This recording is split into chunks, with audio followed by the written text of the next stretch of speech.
Évangile de Jésus-Christ selon saint Marc, chapitre 10, versets 28 à 31.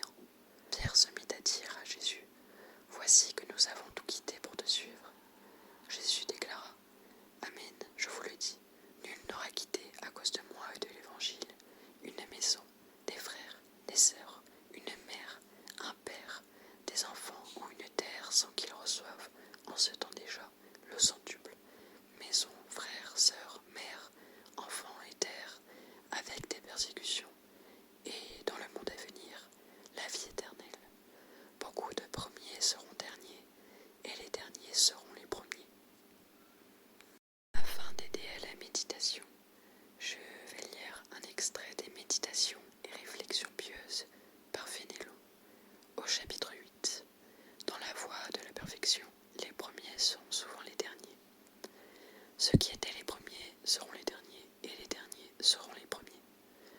Combien d'âmes qui, dans une vie commune, auront atteint à la perfection, pendant que les épouses du Seigneur, comblées de sa grâce, appelées à goûter la manne céleste, auront langui dans une vie lâche et imparfaite.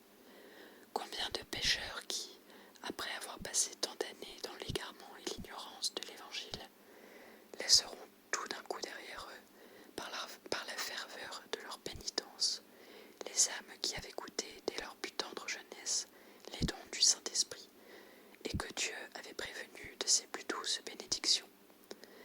Qu'il sera beau aux derniers de remporter ainsi la couronne et d'être, par leur exemple, la condamnation des autres, mais qu'il sera douloureux aux premiers de devenir les derniers, de se voir derrière ce dont ils étaient autrefois le modèle, de perdre leur couronne et de les perdre pour quelques amusements qui les ont retardés.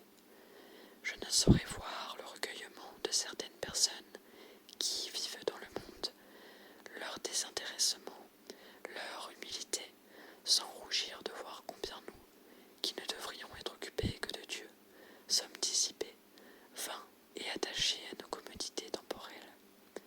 Hâtons-nous de courir, de peur d'être laissés derrière. J'ajoute la lecture d'un extrait du livre de l'Apocalypse, au chapitre 3, versets 15 et 16. « Je connais tes actions, je sais que tu n'es ni froid ni brûlant. Mieux vaudrait que tu sois froid ou brûlant. Aussi, puisque tu es tiède, ni froid ni brûlant, je vais te vomir de ma bouche. »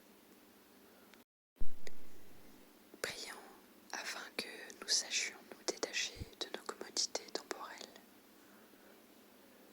Prions pour que nous soyons toujours brûlants dans la foi. Prions pour que les tièdes ne se laissent pas dépasser. Et prions pour que les froids voient la vérité. Prions pour que nous sachions puiser chacune de nos actions et chacune de nos pensées dans l'exemple de Jésus. Notre Père qui es aux cieux,